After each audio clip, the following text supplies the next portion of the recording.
Tells about what tragedy is, and it's very important to have or to create dramatic or literary, platform, or so that you have like a strong base as an English language students, especially in drama genre.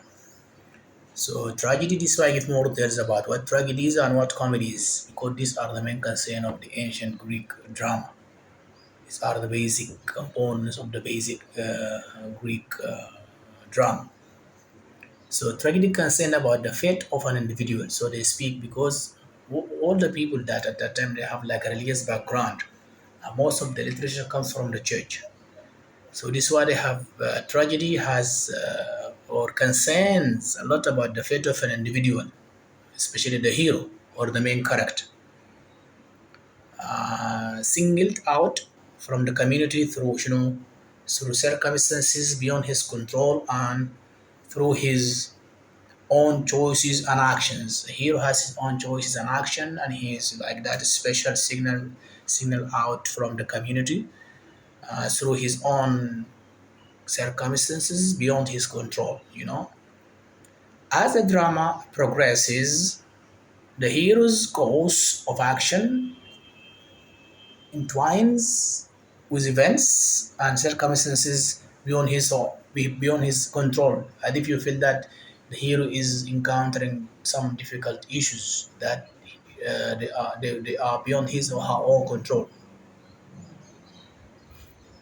the hero's final downfall is seen, and finally you see that all these conflicts beyond his control cause the downfall of the hero, and this bit is a lot beyond his control, and then finally the downfall is seen.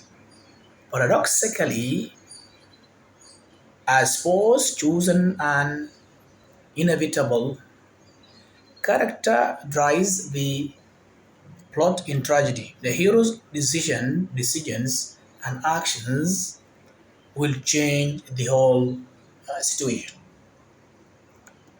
While in comedy focuses on the fortunes of a community rather than one individual. So this is the main difference between comedy and tragedy. Tragedy they focus mainly on the hero's the main character, and finally faces or encounters different or difficulties beyond his or her own control. So and finally causes the downfall of the hero. Comedy focuses mainly on the fortune of the community. Heroes in comedy often come in pairs. They come in pairs, not individual like in tragedy. Lovers, for example. Comedy aims at showing a remarking a broader reforming of society, as if they are trying to reform the society. They are addressing the weaknesses and whatever in the society so that to reform them. Aristotle's definition of tragedy, for example, is the function of tragedy is to effect a pleasurable catharsis of the emotions of pity and terror. For example, which means we need to understand what Aristotle means by the significance of terms of his definition. Catharsis, pity and terror. You know what's meant by that? You also need to understand how watching tragedy can be pleasurable. How you watch something tragic so that it causes pleasure. So we need to have like such paradox so that to understand what tragedy is. What is heroic capacity? What is heroic capacity? Some additional terms of tragedy and of the Greek theater. A theater from the Greek word theaton or theatron, which means seeing place. So if you want to look at any tragedy, we look at it from these different areas: unity of time, unity of place, unity of action, your unit of action, and there are some terms here. I'll explain them here and later I'll explain them detailfully. Very Peripetia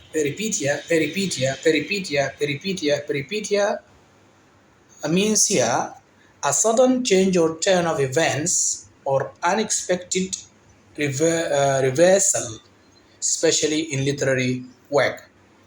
And the second term is uh, anagnosis,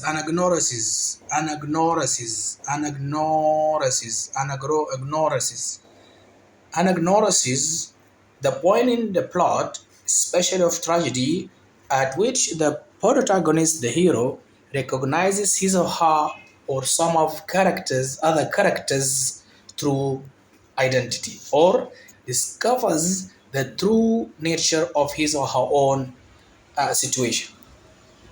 We have paralogue. Paralogue is the introductory scenes, and then paradox, which is opposite episodes, and odes means lyric. Exodus means massive migration, while scheme means, in an ancient Greek theater, a structure facing the audience and forming the background of before which performances were given. It's like decoration. Machina means, yeah, let's we have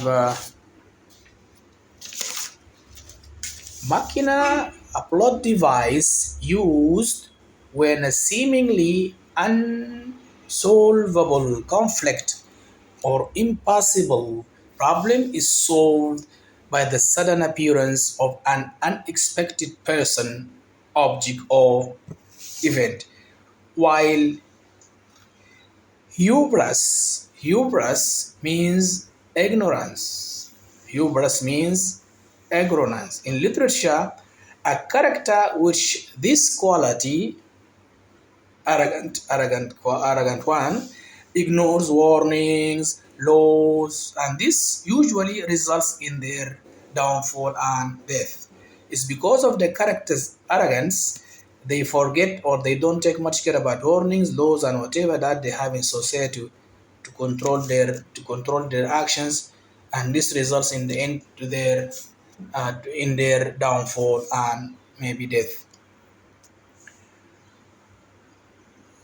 Hamartia, hamartia, hamartia, the flaws in character, the flowing character, which leads to the downfall of the protagonist in tragedy.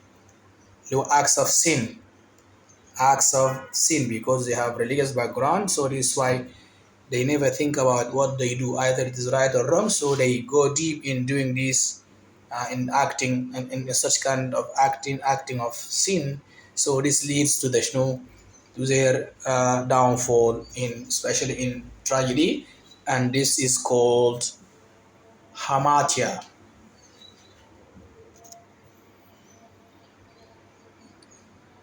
Now we go to facts about the Greek theater. What are the facts? There are different facts about Greek theater we need to understand very much. Number one, we have the place, we have the chorus, audience, and other relevant facts about and other relevant facts.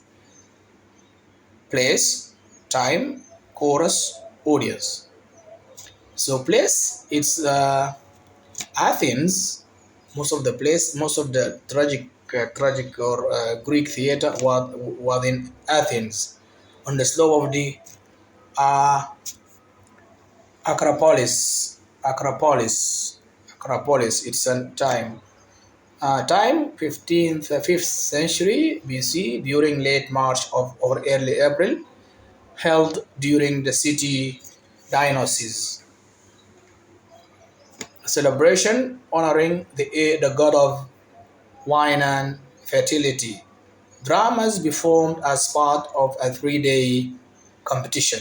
Playwrights write and perform a trilogy. trilogy of tragedies. Chorus, young men aged 17 to 21, all wore the same mask. Actors, only three per tragedy wear different masks.